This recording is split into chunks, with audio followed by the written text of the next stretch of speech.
say goodbye. How you doing? How are you? I wasn't offered. Yeah. Sit on, and it was like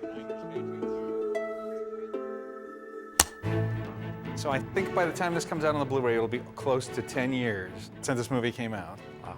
You were the first person, I think, on the project with me. I think I was. I remember being holed up writing for almost a year, developing it, and coming up with the title, Finding Nemo, and I remember being in that same office and coming up with the image of an egg left in the sand. It didn't have connections to its relationship now, but I remember having those. I remember talking also a lot about when you're snorkeling, coming to the edge of the reef and then looking at that expanse of blue that goes down and just how you feel. Yeah, the idea of like the void. I kept calling it the always void. there, yeah. Void, yeah. It's like, how do you visualize something that isn't there? You know, it's like, Go, Ralph. There you go. There's your job. But I remember it's like I felt it was the perfect metaphor for life. It's like infinite possibilities, and you have every reason to be afraid of it. So friends of mine, I did not know, they always skipped the first chapter. Whenever they show, and then there's one Thanksgiving, we're all hanging out, and Kimber's going, we gotta, somebody keep the kids busy. So I went over and they said, oh, we want to see Nemo. So I see where this is going. I threw the disc in and hit play, and then she comes running, no, don't play the first. Don't play. The kids are just like, Scarred them. Yeah.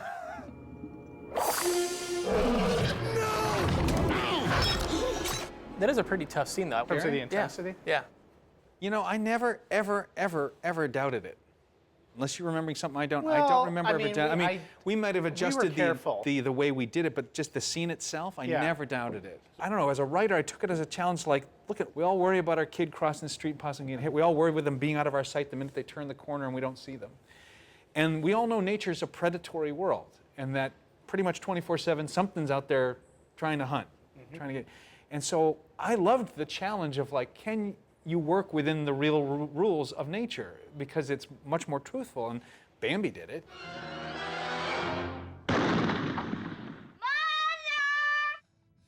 Coral? And the minute I put it in that space, it's much more interesting to go, how do you deal with that if that is the truth, and you're the person trying to still raise a kid?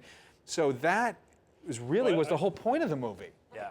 I knew there were so many other flavors of what a Pixar film could be, and that this was, and I was pretty sure this could be one of them, and that if we were lucky, it would give license to do that even more. We were pretty cognizant of that. I mean, we talked Yeah. about it a lot, that we were kind of owning that, and the sort of emotional tone of this film. Which is again so interesting because that was the first time I remember a lot of naysayers publicly saying this is going to be Pixar's first flop. I mean, There was a lot it doesn't of look that. like it's any People good. don't remember that, but there was a lot of that. The other problem on that movie, if we can talk about it, is just that, Nemo wasn't the kind of the big sexy film at the time being made. The Incredibles, Brad was making The Incredibles, and everyone just knew that was going to be an amazing looking movie, and everyone was excited about it, and people weren't quite so sure about Nemo. 10 years ago, we didn't know. Or actually, it was 14 years ago, right, when we started, or something, that we 99. didn't know if we could even sell it to ourselves. Right. Internally, let alone could we do it. And I remember thinking then that this was a perfect medium to execute underwater. But I knew nothing about fish. The reason I came up with clownfish was because we were getting all these catalogs because we had little kids in our house that used to start getting all this crap kind of stuff. And there was always this orange fish with 2 white stripes as one of the icons that tended to be in towels and on wallpaper. And I'm like, wow, this is used a lot. And it made me want to know what kind of fish that was. Got a coffee table book, opened it up, and there's these 2 fish sticking out of an anemone. And it already looked like a parent-child. And I found out they were called clownfish. And it was just kind of from then on, it was like, done. So that's the beginning of the idea. Now we had to do a lot of research. And one of the things we had to do as a group was take scuba lessons. Who went to the Monterey trip? Did you? No. I was already certified on that. You before that, backed but- out of that? So it was just the 2 of us? We did our classroom here at Pixar. We were like so excited we're going to go in March. to Monterey. We wore these 5mm suits in which you gain in warmth, you lose in mobility. So we're like the Michelin men underwater. I remember looking out there and thinking they were all professionals. And then we go out, like awkward Darth Vader's like, getting out in there and realizing, oh, these are all people trying to learn and they're all trying not to drown and they're all trying not to, and I'm trying not to let them grab me and pull me down. It was like the worst scenario. It was so awful. And what was great, of course, is when we went to Hawaii, you jump in, it's like a giant swimming pool. So Hawaii was Wasn't there a trip where you got sick? So before most people showed up, you were diving in Maui, the backside of Molokini, which is a sheer drop-off. And on the boat, I'd taken my seasickness pills, which I hadn't taken quite early enough in the morning. And we went down for a dive, and you go off a ledge just to the abyss. Got back on the boat, I'm blah, blah, blah, blah. blah, blah, blah, blah, blah. Mid-sentence. You did it so casually that I was like, did I just see what I thought I saw? You always eat bananas and drink fruit juice on a dive boat because they taste the same going in as they do coming out. At which point everybody poured fruit juice. This interview's over. And that's it. Right. This interview's over. Good tip. And I didn't get to dive with you guys. But at the end, we went to Australia to do press, and we didn't want to say that we had never gone diving on the Great Barrier Reef. Right. So I got certified on the Great Barrier Reef, which was pretty awesome. When we got to Sydney Harbor to go to our hotel, and there were all these seagulls everywhere, and they're all going, mine, mine, mine, mine, and we're like, that's them. It's like meeting like the star of the movie. We're like, that's them. Here they are. But just even the look of Sydney Harbor at night, I had that feeling that you get when you get to visit a movie set. And originally, the seagull flight took place through the city, which we could have done, but when you're in the middle of something, you don't get a good view of it. And I went on a tour around Sydney Harbor, and I was suggesting maybe we set it across the bay. You look across the bay, and you have what most people know of Sydney: Needle, Bridge, Opera House. If you didn't have those three things, you wouldn't know where you were. Right. The first research trip I got to do, this is when, if you're on Ratatouille, you get to go eat in, 3-star restaurants in Paris and all that stuff. Our first trip was to the sewage treatment plant. They showed us how the whole thing worked, and then Andrew goes, okay, I've got a question for you. If a little clownfish came in right here. Basically, no, it would never make it. No. It's funny that you did that whole research trip to the sewage treatment plant. Then we cut it out. Well, when I came onto the movie, one of the very first things that I did was suggest that you cut that whole sequence out. How much did I fight you? I remember. Long pause. I think there was a long pause at the lunch, and then you agreed at that lunch that it probably. Well, some of the come same out. components of that going through that system ended up in the escape sequence through the tank and the filter system. So that's right. You got a We little bit stole of a that little back of that, in there. yeah. But it's interesting. I mean, it's just interesting. It happens on every film that we make. You have sequences that you just think are absolutely necessary. And it's sometimes not till you get the whole thing up, and even a lot of it animated, and you really see what you have, that you come to realize that something's just not needed. Right? I mean, I know myself enough now that I probably go overboard with that stuff on the third act because what you don't have the objectivity to see is what you can afford to lose. When you get to a certain point, fresh horses always seems to be helpful. I mean, you came in a little bit later, I came in a little later. A lot of our successful films have been when you have someone coming People come in fresh. later who haven't been on it, nothing's precious to, and they're... Because one of the first things I did when you had me come on in the movie was I went back and watched every version of the movie. But the only thing I remember specifically that you had taken out that I argued to put back in was having Nemo actually say, "I hate you." I hate you.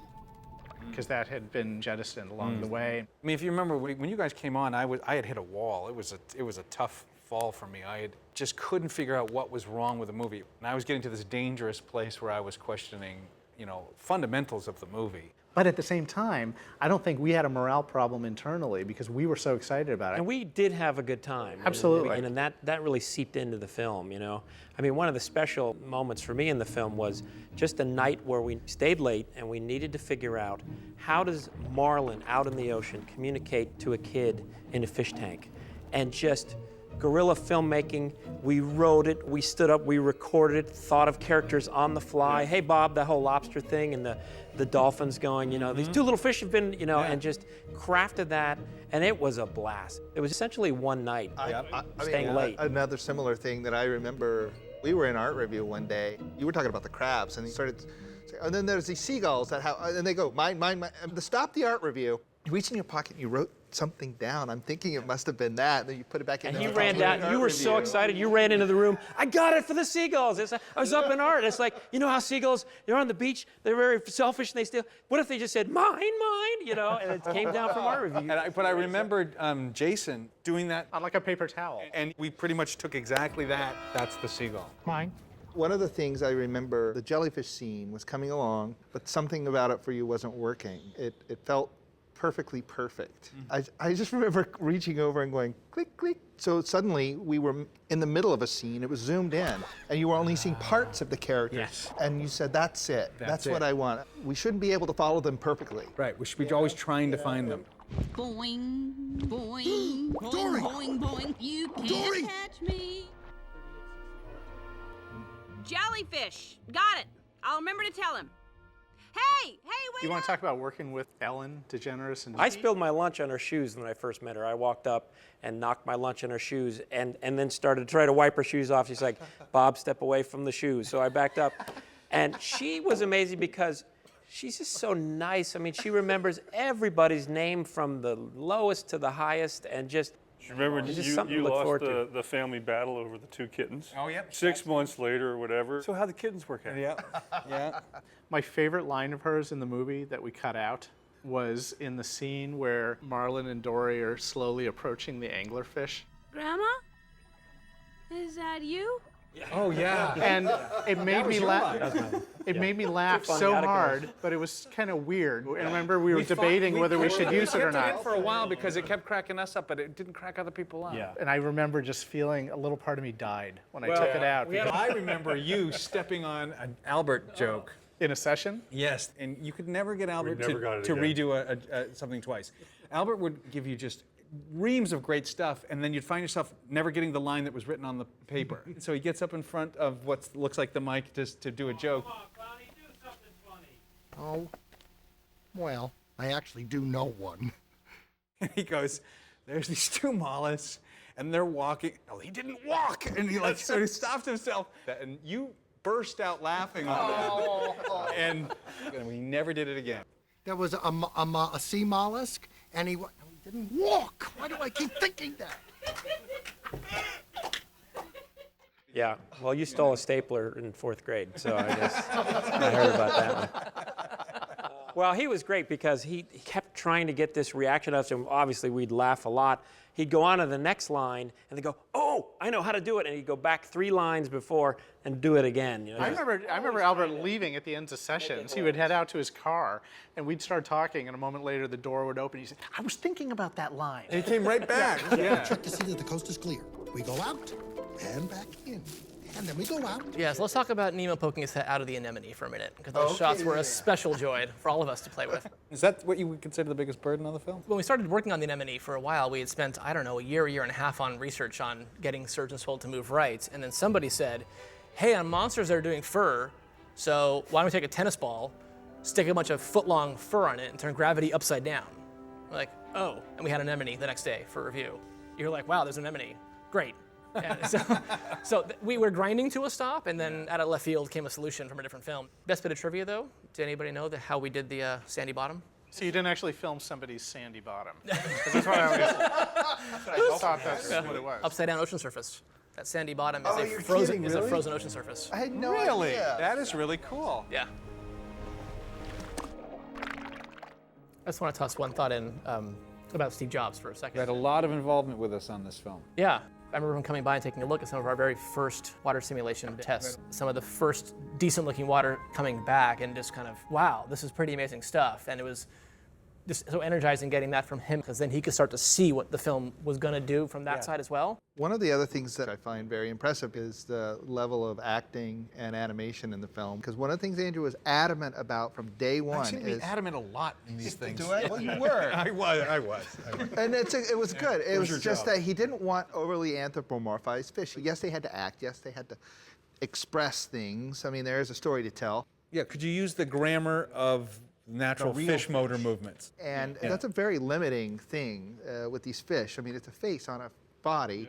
I mean, how do you this is all you got, right? But it was a big challenge for the animators. But they also then had to deal with the idea of gravity and density, which they did superbly while acting. You love when the animators would go, oh, there's basically two types of swimming. There's rowers and there's flappers. Right.